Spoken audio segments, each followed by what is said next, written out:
So, hey, John, thank you so much for joining us today. We're glad to have you here. Yeah, thanks for having me. And I love what you're doing. And one of the things that we say is film. I see film much more as a craft than an art form. It involves art. It's like the symphony of art. It's a lot of different art forms bundled together, which makes it so powerful. But I think in many ways it's a craft, and we should approach it as such. It's something that you learn in bite-sized chunks over a long period of time, and so it's cool that you're facilitating that, for Christians, because there's not really a great place for Christians to learn the craft of film, and even non-Christian. I mean, sometimes college can be a bit counterintuitive to learning film, because you really need to learn it over a long period of time, like a 10-year period of time, and in bite-sized chunks. And for a long time, film was college was really a way to get access to the gear. Well, now if you can spend $1,500 on a DSLR and have a MacBook Pro, and you're in business and you can do professional work. It wasn't like that when I started, and that's a blessing and a curse. I tell film students a lot of times your biggest advantage is the accessibility of the tool set. Nothing stops you from doing professional work right now, but your biggest disadvantage is that everybody else in the world has the same access to the tool set. And so you got to get after it. It's very, very competitive. And so anyway, I love what you're doing, and I think it's a cool forum, and there needs to be more resources for as Christians for us to incubate and nurture and train and empower talent. hmm Well, thank you. And congratulations, by the way, on I Can Only Imagine. Yeah, We saw yeah. it, and it was phenomenal. It was great. And Thank you. I've noticed that on like Rotten Tomatoes, Christian films usually don't do so well by secular Yeah, critics, of course. But right yeah, now, I Can Only Imagine has like a 70 yeah. from secular critics. I think that's fantastic. It's really blowing my mind. I mean, I didn't expect that. I mean, there's a um, one of our goals is to bring. You've got the One Wonderful Life behind you. It's a poster. It is to bring back Frank Capra. And to have films that, I think, because there's so much, we're in the age of the anti-hero and kind of cynicism and moral ambiguity, um, uh, almost almost social Darwinism, as opposed to kind of clear right and wrong. It's just winners versus losers, and this drives a lot of things. That, I mean, great, well done stuff, but whether it's Breaking Bad or House of Cards or Game of Thrones, not that I would condone any of those shows for their content, but I think what that's creating is a market opportunity, and just a hunger culturally, even beyond Christians, for things that are hopeful, things that are inspiring, and things that can bring the family together, instead of rip them apart. And I think that's one of the reasons why you're seeing such success with I Can Only Imagine, is because it it's that way. However, there is a group of critics that you'll never that you'll never win over with sentimentality, they would call it, or something that's overly optimistic, or kind of in that Norman Rockwell, Frank Capra kind of vein, and that's okay. I think you just have to always remember the words of Walt Disney, the greatest entertainer of all time. When he said, "I don't make films for the critics. I'll take my chances with the people." Know your audience first and foremost, and serve them well. Um, uh, and then if the critics come on board, great. If not, great. And in this case, they've come on board, and you see that split. You see some of them saying that there was several critics that were like, "This, what this film needs is violence, and it needs more grittiness." And it's like that. I mean, there'd be no audience for this film if you did that, and certainly our audience wouldn't come to it. So I get that. But there's plenty of that. There's plenty there that um, and I think we're just doing something different. And you just have to own who you are, and what makes you different. But yeah, the A plus cinema score and the audience ratings are obviously what I'm most proud of. And because I work for, Andy and I say it's not about us. Everything we do is about the people sitting in the seats. It's about serving them, and giving them a great experience at the theater. But it's also certainly nice when critics come on board as well, and when the box office validates your work. And so we've kind of we've been blessed beyond measure with this one. And and we're grateful. And we've learned a lot, you know. And sometimes I think the key is if God's calling you to this space. I mean, a lot of young filmmakers ask me, you know, what's it like working in Christian movies or movies in general? And I'm like, man, it's like the Hunger Games. There's people dying all the time. It's alliances and betrayals, and one of the most competitive businesses on earth. And if there's anything else you can do that makes you happy, um, by all means do it, because it's a brutal industry. But if you just can't not do it, you know, that means you're called to it. And the key is, if you're called to this business, um, don't ever give up. That's the key. Just keep going. And you never know when, you know, your life's going to change on a Friday in March. And you know, we've had as many failures as we've had successes, and you know, we've lived our lives by the statement from Mike Tyson, who said, every boxer has a plan till he gets in the ring, gets punched in the face, and it's like that. But we've also, I think, stayed in the game and learned from our mistakes and learned from our victories as well. And I think finally all that is culminating, you know, with I Can Only Imagine. And it's been, you know, it's one of those overnight successes that's been 20 years in the making, and that's typically the way it is. And so I would just say, if God's calling you to it, realize that you're running a marathon, not a sprint. That the Bible is full of stories of long seasons of preparation for short seasons of influence, and don't discount that. And it's going to take a lot longer than you think, and it's going to be a lot harder than you think, but it's worth it, you know, in the end. So I usually ask this question because everybody seems like they have a different story. But how did you and Andrew get into this business, Christian filmmaking? Did you make Yeah. films as a kid? Was it just something that the Lord laid on your heart? I mean, how did you Yeah. start? Yeah, it was kind of an accident. I had to do kindergarten twice because I was labeled an ADHD disturbance to the class, and so it's kind of like, for everybody else's sake, John, you stay here. So I've always been kind of a hyperactive, curious person. I'm paying for that right now with my daughter, who's the same way, and so I began to homeschool, and so all through, you know, I was a homeschooled kid, and in Red State, Bible Belt, you know, number one church attendance in America, Birmingham, Alabama, and I began to intern at a cable station when I was 12, and they gave us keys to the station, and which they never should have done, because so we would go in there at night, and we ended up learning all the equipment better than the employees there, and they would hire us to do, you know, they pay us $10 a day to do these live shows, and all I knew was I was having a lot of fun, and then I was blessed to find my passion very early. I mean, I think we all have unique abilities, and something that we're born to do, and I think those things are closely tied to our passions that God gives us, and so I was 15 years old, and a cameraman got sick at a University of Alabama football game. I'm not recommending any of this to your students. It's just what happened. And my mentor, I was apprenticing with a cameraman, and named Mike Falgu. And by the way, this has helped me throughout my entire career. Seek out mentors. You know, uh, a lot of people that have accomplished what you maybe want to accomplish, you know, want to give back. So seek them out. And so I was apprenticing with this mentor named Mike Falgu, and so he took me to. He would take me around. I would carry his tripod. Well, this cameraman got sick, and Mike was on the game, and he called me and said, "John, get over here right now, because it's 3 hours before the kickoff. Don't tell anyone how old you are. Don't tell anyone you've never done this before. Just kind of lie about everything, and you can run camera for ESPN."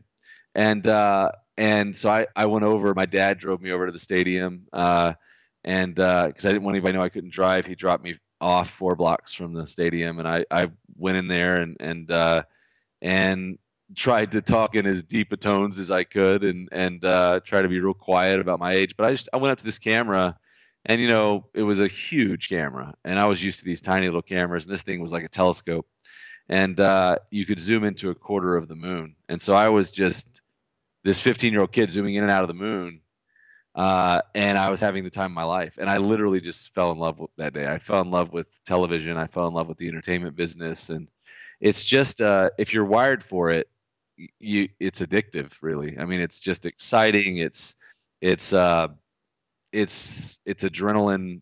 It's an adrenaline, you know, thing, especially live television, and you can create something. And so After that, they paid me like $300. I'd never seen that much money, and then a crewing agent called me the next week and said, "Are you a freelance cameraman?"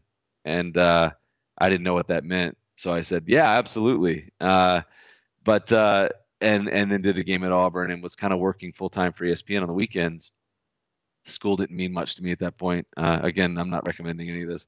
And and then when I was 16, my dad bought me a camera. That with money he didn't have. You know, what's interesting is in those days there was professional equipment and then there was consumer equipment like a VHS camcorder.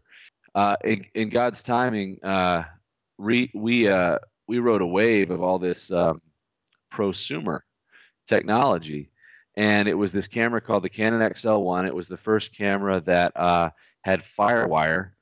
I literally called the company saying there's no way professional video can travel over this tiny wire. And so my dad bought me that camera, and then we got the first Mac. We actually used it as a coffee stand in the office. The first Mac computer that you could edit on. It was the green G3 Tower, and we just started working. So we got a $10,000 loan for that equipment, and then my dad bought us the camera, and he just taught us the wow factor, which is, if you make your clients say wow, you'll never have to advertise. And so we started doing all kinds of videos, basically like ton of weddings, surgeries, birthday parties. I mean, church videos, ministry videos, videos for this youth camp in New York, anything that would pay off this gear.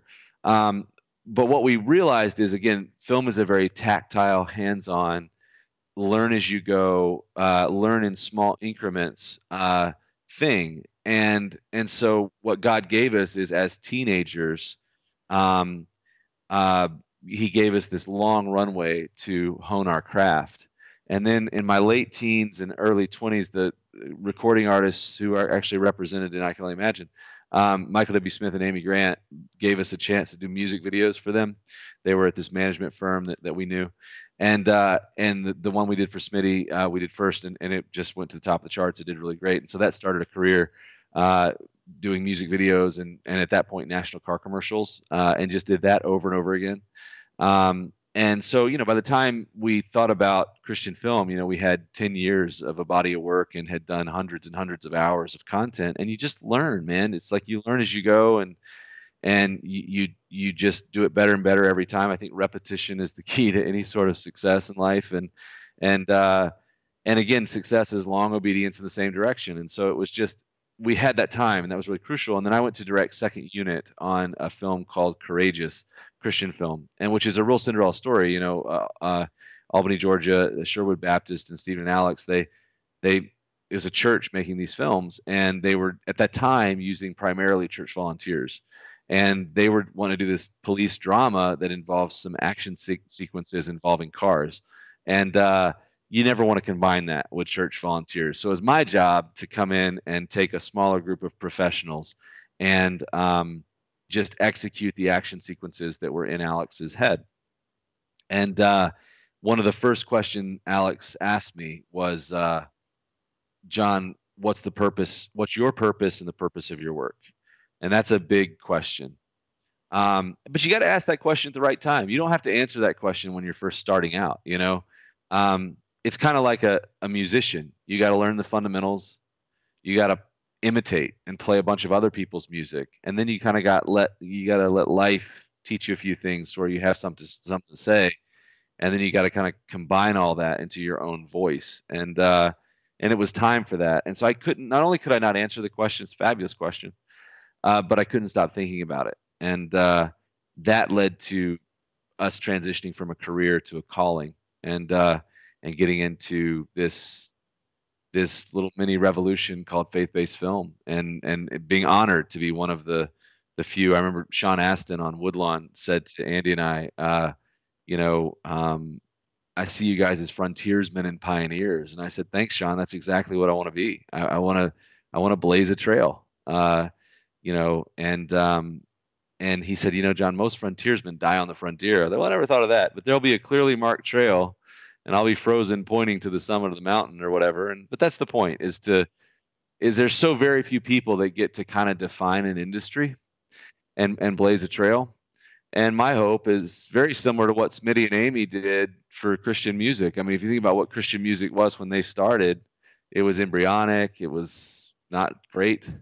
There wasn't much of it. It was all very similar, and they established it. And now it's just there's so much diversity. There's different kinds of Christian music, and it's really good. I mean, I think we're in this kind of renaissance of worship. I mean, some of the worship music is fantastic, and we hope to do the same thing, to basically establish this thing called Christian film so that it can create a platform where a lot of young and emerging talent can have their voices heard and hopefully far exceed Andy and I's abilities. And so we've been doing that. We shot October Baby, our first film, in 2010. So we are 8 years into the journey and 4 movies into the journey, and we've learned a lot, you know. And again, it's that Mike Tyson quote: "Every boxer has a plan until he gets in the ring and gets punched in the face."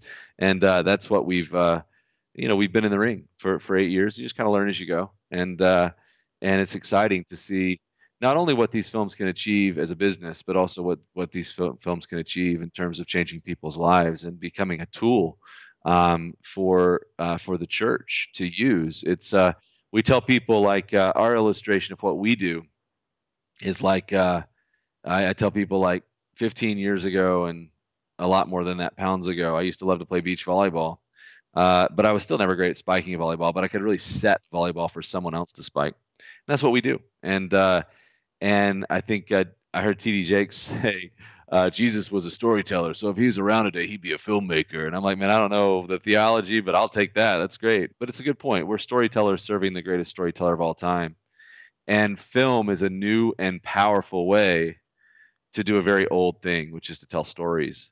And if you read Poetics by Aristotle, it's like you're reading, a master class on screenwriting, and that just shows you how old the craft of storytelling and its purpose in society is. And we serve the greatest storyteller of all time, so we should lead this industry, not trail behind. And I look forward to a day that we can. And I think we've just begun to scratch the surface of what Christian films can become over time.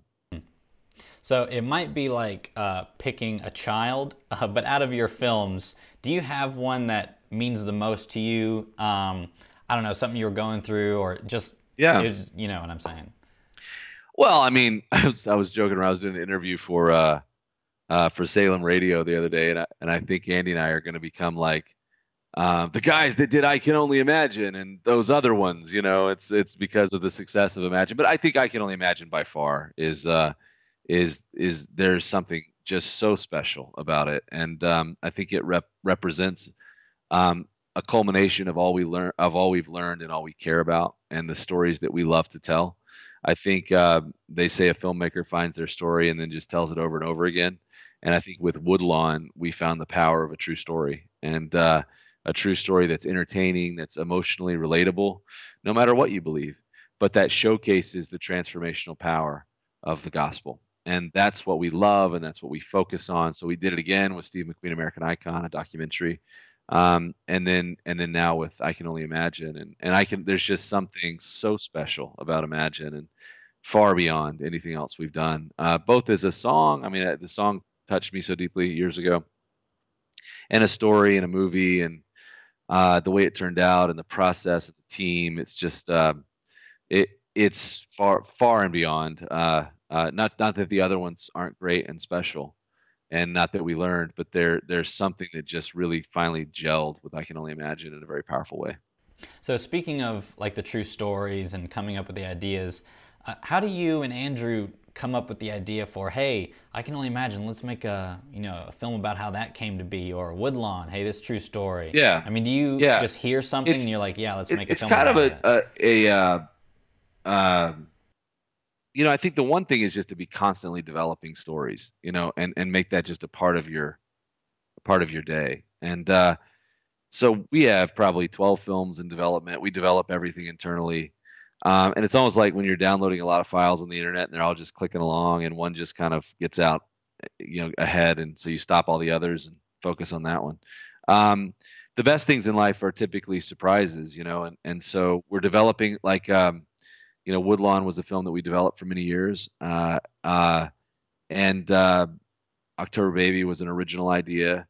Mom's Night Out was brought to us by Kevin Downs, our producing partner, and as was I Can Only Imagine. And I Can Only Imagine was Andy knew Bart really well, obviously for our years in the music business, and Bart was at a premiere. I think he was at a screening of Mom's Night Out, and he said, "Hey, my story is kind of stuck in development at a studio, and would you guys would just I'd be honored if you guys would ever take a look at it." And Andy said, "What's interesting is they sent us the script this morning, and so we took a look at it, and then it was really just about Bart's story itself. It didn't really jive with where the project was at, and it's really about, to me, it's very simple. It's like we do projects with stories that we love and can't get out of our heads. Like if the story, we're a story first company. So it's not about the gimmick, it's not about the high concept, it's not about the market, it's not about, oh, we can cash in over here. It's really about how powerful is this story, and uh, and so it's a story first thing. And if the story has a certain level of power, and we can't stop thinking about it, if it lodges itself as like a splinter in our brain, then that's a pretty good sign that we should tell it. And that's what happened with I Can Only Imagine. I so vividly remember Bart saying, "I know God is real." I mean, I think in the interviews for Bart, I asked him. I said, "Look, Bart, if I were to put a gun to your head and say, is God real? What would you say?" And he said, "Absolutely." And I said, "And how would you know?" And he said, "Because of the change I saw in my dad." He said, "I watched a monster transform into my best friend and the man I wanted to become, and there's no other explanation for it." And and that just became a very powerful idea, was a story about the reconciliation between a father and son. I think there's nothing more relatable, and the story of transformation, which is what we love. So it fit our funnel, um, and, and I would recommend that. I think one of the big changes between Woodlawn and I Can Only Imagine is I think we found our lane, in the sense there's probably 10% of Woodlawn, maybe more, that is almost like, if I'm being honest, it was me trying to say the things that I thought my audience wanted to hear. Where I Can Only Imagine was completely honest and completely authentic. And what I found is that, and also, I love doing deals, and so with Woodlawn, it was all about doing deals with everybody, like PureFlix and Mark and Roma and Provident and Sherwood, you know. And I think that, and trying to almost go for uniformity, and what I've learned is what really works is diversity. What makes you different in the market, and how are you different? So the worst thing you can do is to go try to do what I just did, or to go try to do what Stephen and Alex have done. It's not good for you, and it's not good for us. What we've learned is that entertainment in general, like the trunk of the tree of entertainment, is gone. Like there's no more I Love Lucy getting a 60% market share in America anymore, and it's just grown out into branches, and each branch is in essence a niche. It takes 10 million tickets to, or let's say it's 10, 12, whatever it is, to make a film a blockbuster in America. Well, that's only, what is that, 3% of America? I mean, it's not much. So it's all niches. And so what you got to do is you just got to find what is your branch, and why do you do what you do, and how is that different from everybody else? And you got to just be that, you know, and let the audience come to you, and don't try to be like everyone else. And what we found is what we love, where Stephen and Alex love edifying the church. That's what they do. They give the church tools on marriage and family and prayer. And I would argue that there's no better uh, tool and no better people doing it than them. So they're much like Casting Crowns, a band that we used to work with and won a lot of awards with. That's, by the way, sold 10 million albums. So, but it's very much about just serving people inside the walls of the church. What we found we love is giving the church tools to reach their communities, and we tell stories that draw people to Christ and become tools. So we're passionate about evangelism as opposed to edification, and we celebrate that in each other. We talk a lot about that, and those are two different branches to the same tree. And so what we've begun to do is connect with people that share a passion for evangelism and share a passion for getting the gospel out to this generation, right? Because that's what we do. And and the more that we focused on that, the more success that we've had, rather than, I think one of the big mistakes that a lot of Christian filmmakers make is there's this old Wayne Gretzky quote that Steve Jobs loved. He said, "Don't skate where the puck is, skate where the puck's going to be." And everybody, like the worst thing that could happen is everybody saying, "We got to all go do a movie about a song because that's what works now." Well, that's not. And then you're going to have 10 movies about songs bomb because that's not what made I Can Only Imagine work. And so I think that you just got to know who you are. You got to know why you do what you do, and you got to celebrate what makes you different because that's what we need. We need more branches to the tree and more diversity in the type of films that can be made under this banner of Christian films. The worst thing that we need is 20 more of the same thing, and because that just doesn't help anybody. And so I think that we've just learned who we are and why we do what we do and what we're passionate about, and we just constantly reaffirm those things, and if anybody, whether it's a youth pastor, mom and dad, community leader, football coach, needs a tool to explain the gospel in an entertaining way at a neutral site called a movie theater, we can help you. If a pastor needs a tool for a series on prayer in his church, I would recommend Stephen and Alex's films because that's not necessarily what we do. And so it's just knowing that difference and celebrating it rather than trying to infringe on someone else's Mm. space. Yeah, I've never heard it put that way before. That's very true. Yeah. Very true. So it's well, you learn these things through experience, I guess. Anyway.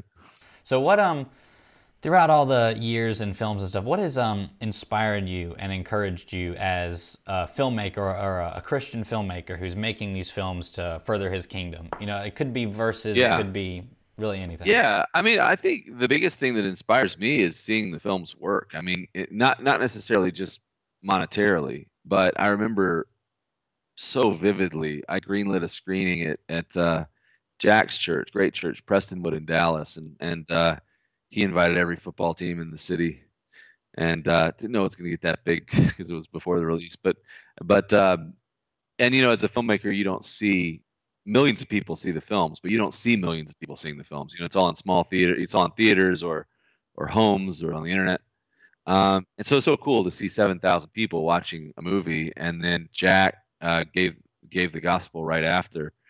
And I so vividly remember this 12-year-old kid and this kid with an afro walking down, and then it was like a flood. It was like 800 kids walked to the front to give their lives to Christ, and entire football teams, and that was a moment where I'm like, man, I want to do this for the rest of my life, and I don't want to get through the church to Hollywood. I want to bend Hollywood to the church. So we say, look, what we do is we make movies, but why we do what we do is to spread the gospel and support the local church. And I feel right with myself in saying that.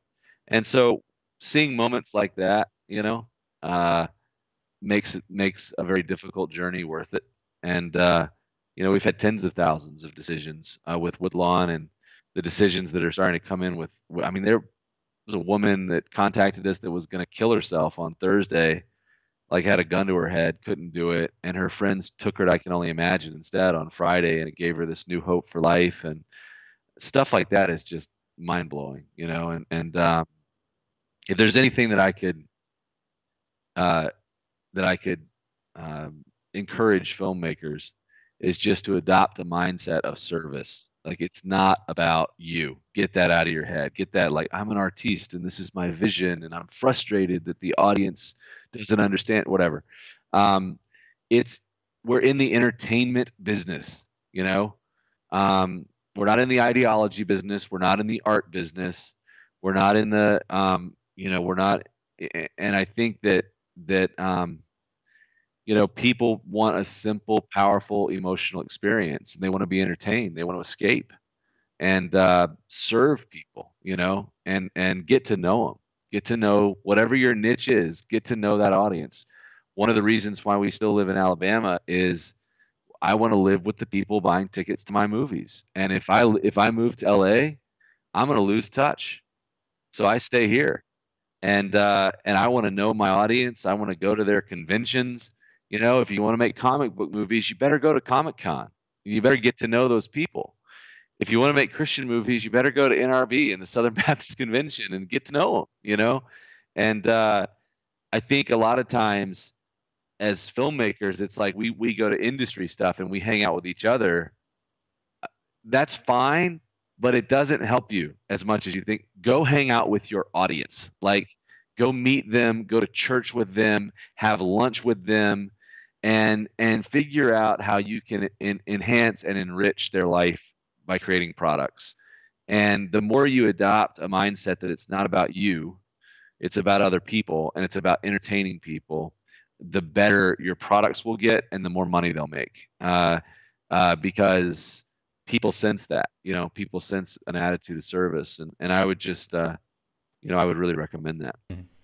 Well, that was going to be my other question was, what advice would you give to young filmmakers just starting out? I mean, there's a lot of people that would be watching this that were in your position before October Baby, that Yeah. are wanting to get into film, but they just haven't been there yet. Yeah. I mean, it's funny. The biggest piece of advice that I would have is going to sound counterintuitive and deflating at first, is don't make a movie yet. And what I mean by that is find a kind of a grind that can get you to your goal, in the sense of find some sort of practice track, that the work in that practice track will not follow you around for the rest of your life. I've done some great. We won Video of the Year 3 years running for music videos. Had 12 nominations at the Dove Awards.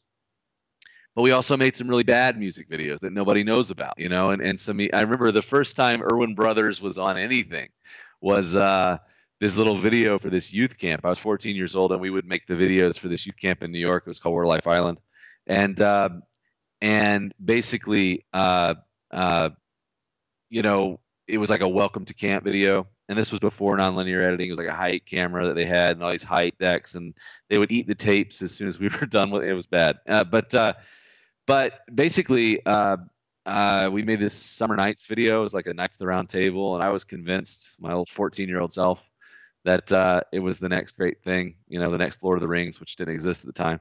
And so I sat like middle in the best seat in the house all by myself to bask in my glory. And it ended, and there was no cheering. There was nothing. It was the worst response you could get from 500 teenagers. It was like they all just sat there, and it was dead silent. You could hear a pin drop, and then the kid beside me said, and I can't get his words out of my head, no matter how far I go in my career, but he said, "Is that it? Because that was terrible." And so, but my point is that I had a bunch of those experiences over many, many years, and don't be afraid to like genre binge and imitate. Like, I did this video when I was very, very young for this sort of like a Williamsburg kind of American history recreation place.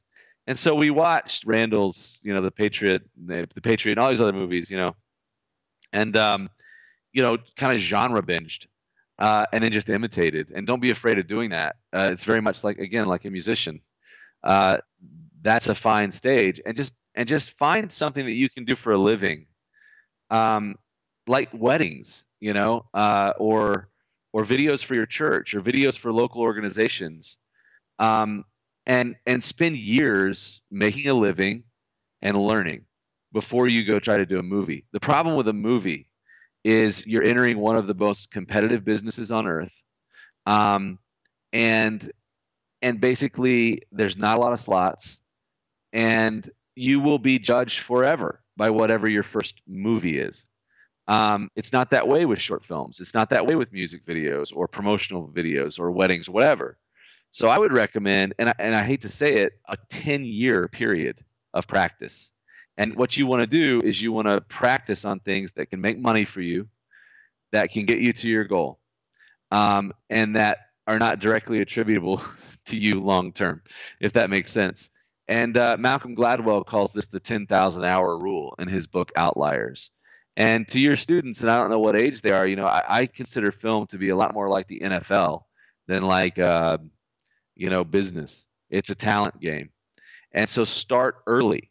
One of the biggest advantages I had was I started when I was 12. And I really started in earnest when I was 15. So I can only imagine it's finally the breakout that we've been waiting for. I'm 35, so it was 20 years from working for ESPN to a kind of my life being changed through a hit movie. And you just got to understand that is the brutal facts of what it takes. And a lot of people simply just don't have the determination and the tenacity to succeed and to stay in the game long enough to succeed. And so I would just recommend, again, nothing stopping you from buying a GH4 and a MacBook Pro, and and then just going at it and doing music videos for your independent band, for your friend that has an independent band, or doing a short film with your friends, or something, or videos for your church. Or again, weddings is a great way to tell a story because you're telling a story of this couple. uh and we used to always take their favorite song and like do all this slow mo stuff of the of that whole weekend, and then put it together in a music video, and they would love it and charge a few $1,000s for it, and and just don't discount that time. And I think one of the big problems in faith-based films today, and one of the reasons why there's a certain stigma with it, is you either have Christians, like one of two things happens with Christians. They either go into the mainstream industry and get sort of seduced by it, or they jump in, and a lot of people in their drive to change culture, they jump in too quickly to something they don't fully understand and are not equipped to do. And they forget that it's the same price to go to I Can Only Imagine as it is to Black Panther. The ticket's the same price, the popcorn's the same price, and so there's no delineation for the consumer of, oh, this movie cost $1 million to make, so the ticket's $1. Nope, it's the same price for the consumer. So you kind of have to compete at some level, just for the reason people go into the theater.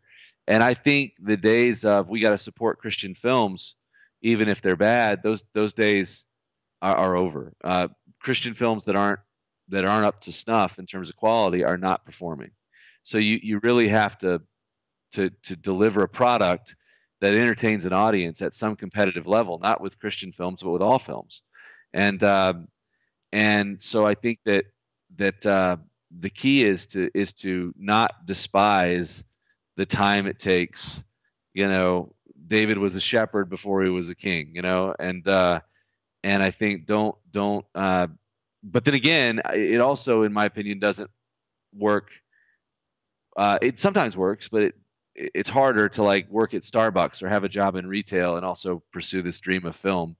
Like you kind of have to be all in. So to me, the best thing to do is like buy some gear and just start making stuff.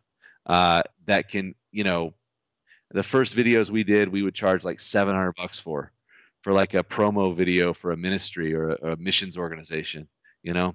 And then it went up from there, and then we would charge like 3 or 4 grand, and then it was like doing 20 and 30 grand music videos, and then it was large music videos and agency commercials, and but again, there's nothing stopping you wherever you are in the United States to go talk to your church and local ministries and, wedding places and local ad agencies, and just come in passionate and that, hey, we've got this gear, we want to make some stuff. Is there anything we can do for you?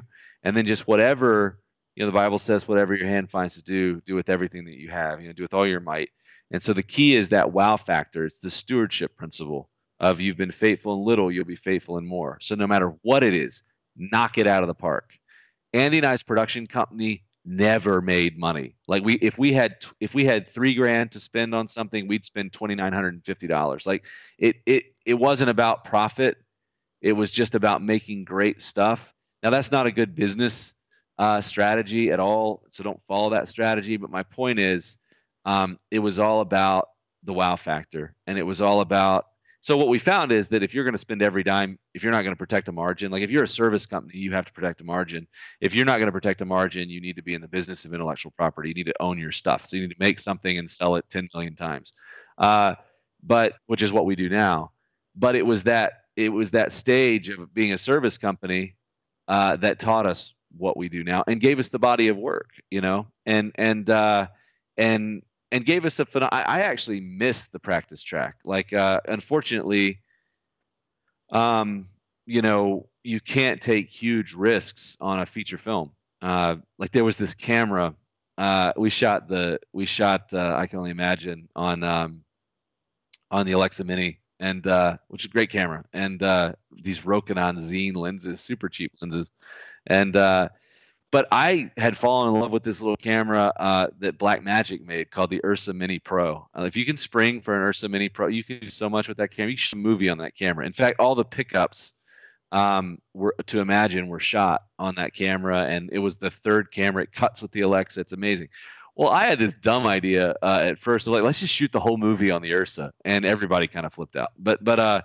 And so we didn't do that. But my point is, you can't really experiment on a feature film because so much is riding on it, you know. Um, and but you can with music videos and commercials, and you can try stuff and just try different techniques. Like I remember there's this little lens called a lens baby, and it's like basically two pieces of glass with rubber in the middle, and you can kind of bend it, and it basically does it's tilt shift and shifts and it does this weird stuff.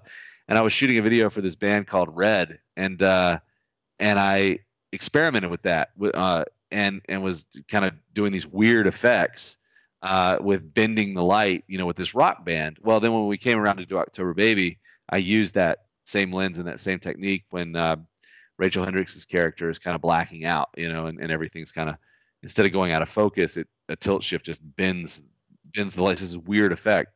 So my point is, you can kind of learn stuff, um, you know, in short form that you can then apply to long form later.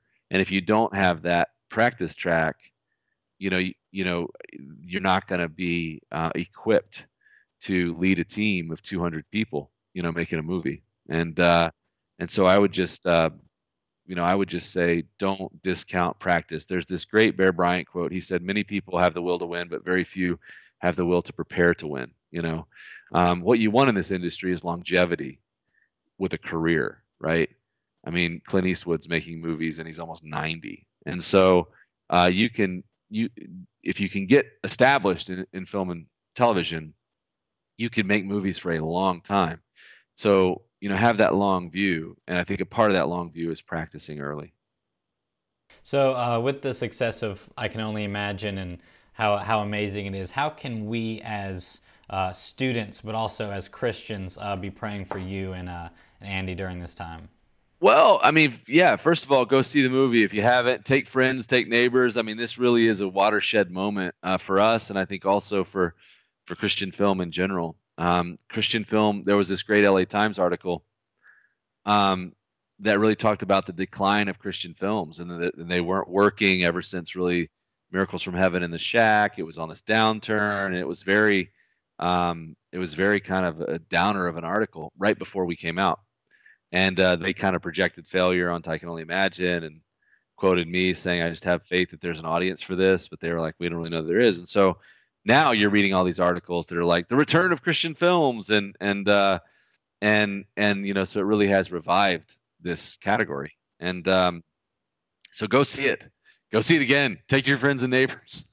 But beyond that, we want to be a part of raising up a generation of filmmakers and raising up a generation of talent. And so pray for us. We have a lot of opportunities right now. A lot of doors have opened, both with studios and also with financing. And it's our goal to create a place where stories can be incubated, but so can talent. And Andy and I can empower other filmmakers underneath a banner brand. And it appears that is going to happen.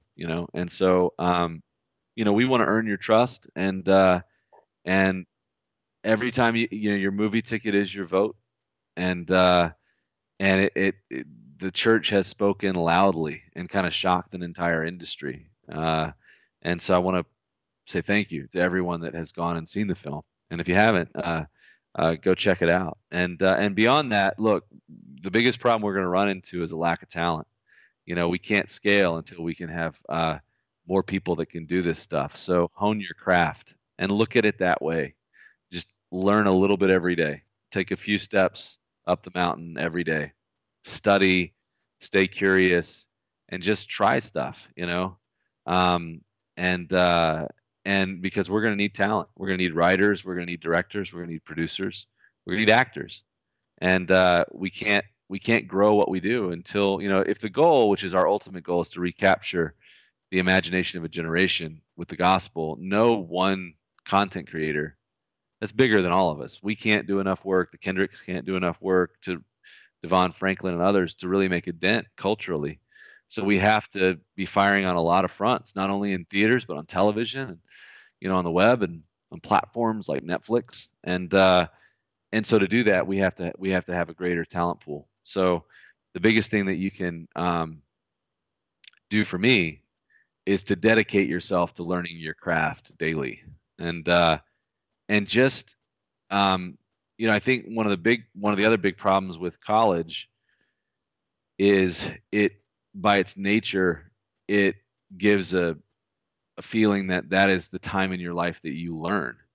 Um, well, the world is changing so fast, and our industry is changing so fast, that you have to learn every day. I mean, if you're not learning, you're going to blink your eyes, and this industry is going to fly by you. So you have to, I would just say, adopt a mindset of curiosity and of wonder and of learning, and just learn a little bit every day. This business involves many things. It involves business, it involves art, it involves leadership, it involves storytelling, and you have to learn. You have to dedicate yourself over a long period of time to learning all of those different disciplines, because a motion picture is where they all unite. And so I would say, dedicate yourself on platforms like this to just learning the craft, seeking out mentors, and then making stuff, and learn a little bit and go try it. And there's some great resources. I think the great resources like your platform, and I think that's great, because there's not a place where Christians can learn. I've really fallen in love with these masterclass videos. I'm going through Shonda Rhimes right now. I thought Aaron Sorkin's was fantastic. Um, and also Hollywood Reporter does these roundtables that are great, where it's actors or directors or producers that are just talking about the craft. Binge on that stuff, man. And the younger you are, the more opportunities that you have. In terms of my development and my learning the craft, I was able to sprint for 10 years because I didn't have a care in the world, right? Now I've got 4 kids and a mortgage and a life and a company, I'm still learning, and I love learning, but I'm learning at a slower clip. And so if you're single and in college or in high school and a part of this program, you have a gift. Like um, you have the gift of time, and use that gift to learn. That's the season where you really want to binge learn, and watch stuff. One of the greatest things that I do is you know to watch something and ask yourself, why did this work? Um, One of the things I love to do, and so many of them are available, and of course within the realm of your conscience, and what don't watch things that offend you. But by the way, I love what is it? It's the filter. VidAngel is great. Like I'm still binging Game of Thrones on VidAngel. The episodes are like 10 minutes. It's amazing. It's like a little highlight reel. But that's what I use to watch things that I would not normally watch or wouldn't watch. Because of my kids and family. Because I'm super curious, is why does Game of Thrones work, and what is it about it, and how could we apply that to future iterations of the Bible and things like that. But I'm watching it in a way that doesn't violate my conscience or my family's, and there's ways to do that. But take a script to a movie that you haven't seen and read the script, and then watch the movie. That's a very good discipline to do frequently. Um, uh, and again, within the realm of your conscience, if you're in the movie business, you have to watch a lot of movies, constantly be watching movies. And again, don't watch things that offend you, but there's 100 years of cinema. There's stuff you can watch, And like one of the things in my development was that my parents very conservative, and we grew up in a very conservative home, so we didn't go to the cinema. We would.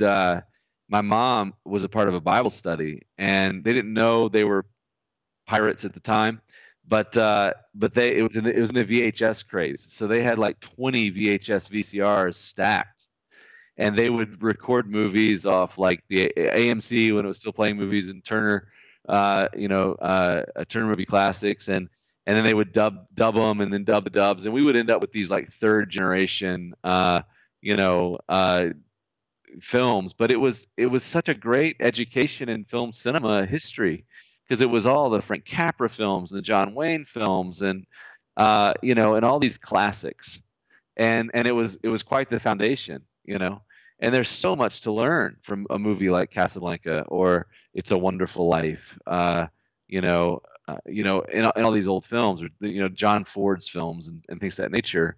And so you got to be watching movies. If you're not watching a lot of movies, I would say I don't know if this is the business for you. Like, if you don't love movies, I don't know that you should be in this business. And there's some people that are like, we got to make Christian films, and we're putting together this Christian film and spending millions of dollars on it. I'm like, well, what's the last movie that you watched? No, I don't really watch movies. I'm like, why? I'm saying you have to be passionate about this industry, and I think that there's a nobility both for the message that we want to get to culture the gospel, but there's also a nobility for entertainment. John Lasseter calls it the nobility of entertainment, and this is America's cheap escape. This is the way that we get away from our lives and the stresses and the problems and the fears, and we dream, you know, um, while we're awake. And there's a nobility to that. And so you got to be a part of the entertainment industry, and you got to be well versed um, in product in the entertainment industry that again doesn't violate your conscience. And so I would highly recommend that. And my hope is that many of your students and many young people will rise up, and we're going to take the baton as far as we can go. But I'm telling you, we've just scratched the surface. There is a very real possibility that over time, movies that are infused with the gospel can compete not with other Christian films, but can compete with Star Wars and Black Panther. There's enough of us. We have enough resources. There's nothing stopping us except the way that we view ourselves. And you don't have to. If you walk into the Sistine Chapel, you realize we weren't always behind when it comes to the arts, and we serve a creative God, and we serve the greatest storyteller of all time. So we've just begun to fight, and begun to see what could happen over time in this industry. And what we need talent, and we need young filmmakers that are dedicated not only to the gospel, but to the craft of film, and willing to give themselves to that discipline over a long period of time. So I applaud what you're doing, man. Thanks for interviewing me. Thanks for watching Imagine. We're blown away by its success daily. And if you haven't seen it, get to a theater and check it out.